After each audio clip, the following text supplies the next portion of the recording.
for the last 6 years, since 2017, the top of funnel for people to get into Bitcoin, what they're drawn in by first was all of these ridiculous claims from the shitcoin promoters like Binance and Coinbase and Ethereum and Consensus and Andreessen Horowitz, right? It's just pump and dump after pump and dump and all these false claims about blockchain, crypto, whatever, DLT, NFTs, all these things that were supposed to be amazing, metaverse, and it's just all proven to be trash. We will have $1 million per Bitcoin in 2030.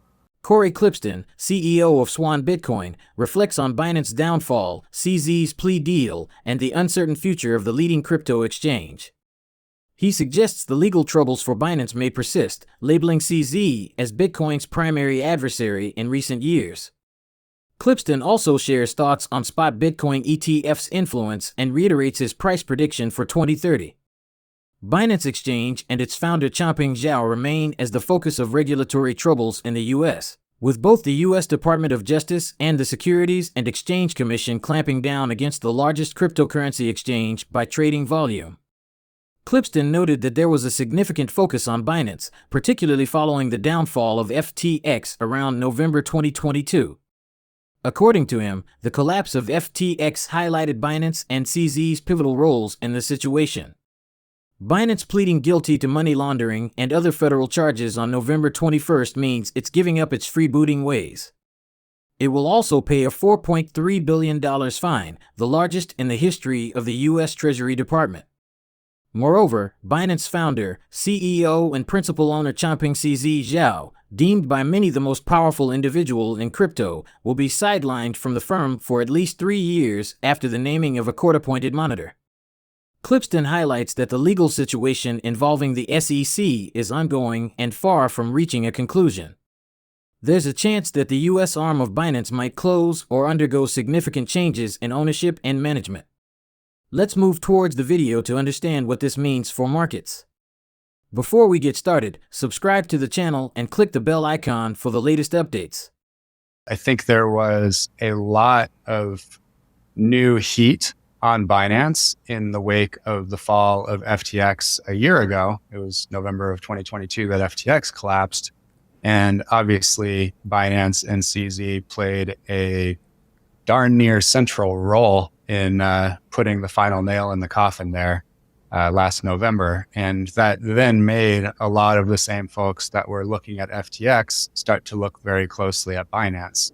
That goes for the Twitterati investigator crew, that goes for other people with interests in the crypto space, that goes obviously for regulators, whether the SEC or the DOJ or New York Attorney General.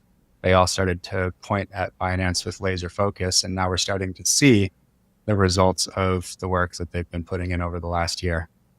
And I don't think the SEC is done here. It's been proven by people investigating it that there was commingling of funds and that there were assets created that were supposed to be backed one-to-one that didn't have the backing for various periods of time. But most of the charges that Binance is facing here in the US, and my direction was get your funds. I mean, I always say get your funds off of exchanges, including Swan. If you can, if you're willing and able to get your funds off of exchanges, you absolutely should. It's kind of the whole point of Bitcoin. But in particular, in the US, I think there was a period of time when it was operating essentially, and this is all detailed in the charges that have come down since, as just an arm of Binance International. And so there was no actual volume US user to US user. It was all just matching orders via market makers owned by CZ and controlled by CZ that were matching orders to the international exchange. So the whole thing was kind of an illegal facade. And I think that's the shoe, if you want to bring it all together in a nice package, that's the shoe that's yet to drop, is that the SEC is not done with that aspect of the case at all. Right. So you do still think that there is a very real possibility that the US exchange gets shut down? Yeah, I think there's a good chance that the US exchange gets shut down or is just completely changed as far as ownership, management. And obviously there's essentially government installed right alongside Binance's management, both domestically and internationally going forward, making sure that they comply with everything. So I think you're just going to see Binance as an enterprise dramatically shrink over the coming years, in large part because of these actions. The way I look at CZ is he's been the number one enemy of Bitcoin for the last 6 years, because he's been the most responsible, with Andreessen Horowitz, the Silicon Valley firm, in a close second, and Coinbase and Ethereum consensus, in the top 5, I would say. Let's call it the shitcoin industrial complex. But I think he's been the most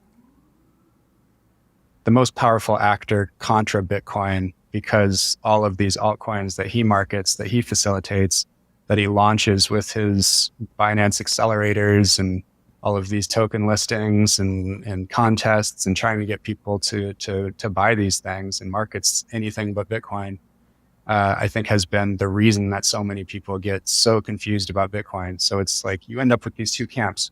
One that thinks that there's, the next Bitcoin is what they should invest in instead of Bitcoin itself. And the other camp is like, oh, look at all those scams, and, they're all crypto, and there's this umbrella of crypto that Bitcoin is part of. And then they just stay away from the whole space. And it makes it very, very difficult for Bitcoin to chop through that noise and help people understand what the signal is in all of that noise. Klipstein really filters out all the noise in the market. For the past 6 years, starting in 2017, it's been the prime entry point for folks diving into Bitcoin. Leading cryptocurrency exchange Binance has announced the removal of Bitcoin and Ether from its Binance DeFi staking service. Still, the DOJ plea deal seems to offer some relief for the crypto sector. Some Bitcoin analysts believe the United States Department of Justice and Binance settlement is bullish for a spot Bitcoin ETF approval. According to a prediction by Cointelegraph, an approval could generate around $600 billion in new demand for Bitcoin and the crypto market. Moreover, Bitcoin's upcoming halving event, which is set to automatically reduce the BTC reward given to successful miners upon validating a new block, is set to drive the Bitcoin price to new highs just as it has done in previous years. Klipstein anticipates a dynamic and robust market in the first half of 2024, deviating from historical cycles. Now, let's move towards the video. We've picked out some clips from the interview that we'd like to share with you. It's just removed so much noise from the marketplace. For the last 6 years, since 2017, the top of funnel for people to get into Bitcoin, what they're drawn in by first was all of these ridiculous claims from the shitcoin promoters like Binance and Coinbase and Ethereum and Consensus and Andreessen Horowitz, right? It's just pump and dump after pump and dump, and all these false claims about blockchain, crypto, whatever, DLT, NFTs, all these things that were supposed to be amazing, metaverse, and it's just all proven to be trash. And then on the other side, now you have this incentive for the largest, most credible, most trusted financial services firms on the planet, the BlackRocks and the Fidelities of the world, to go out and promote Bitcoin. And so what I've been saying for the last year, as we've started to get rumblings that these spot Bitcoin ETFs might actually launch, is they're going to come to the Bitcoin experts, the Bitcoin mouthpieces, the people that actually know a lot about Bitcoin, to help market those things. And that's the new top of funnel. So now people are going to discover Bitcoin by learning about Bitcoin instead of having to wade through all of the noise from the nefarious shitcoin promoters. And that's a massive positive for Bitcoin.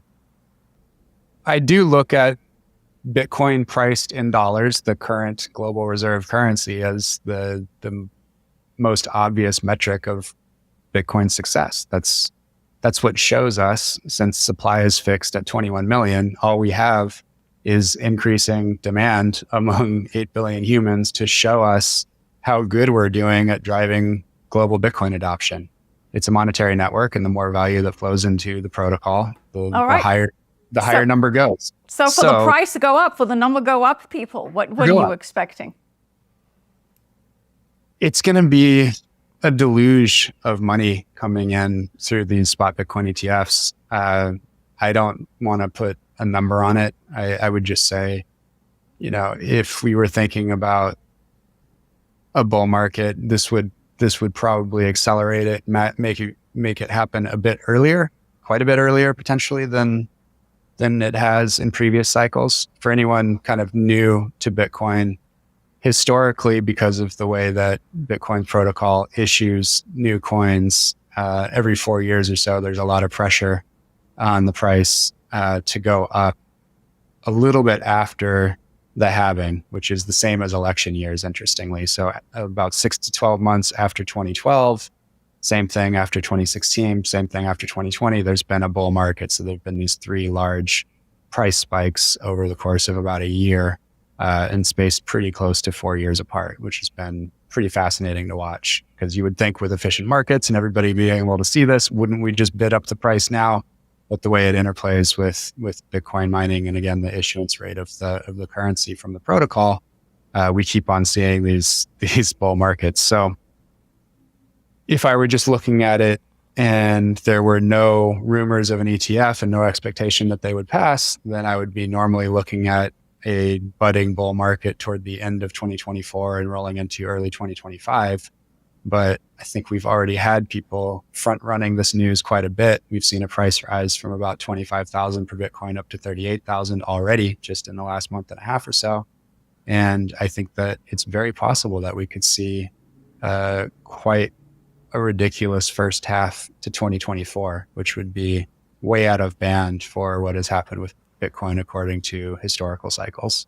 According to data in the first 24 hours after the Justice Department announced its $4.3 billion settlement with Binance, customers pulled more than $1 billion from the exchange.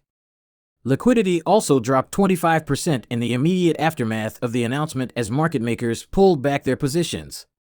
This concludes our discussion for today. Feel free to share your thoughts in comment section below. If you found this content informative, please give it a thumbs up and subscribe for the latest updates. Thank you for being here with us.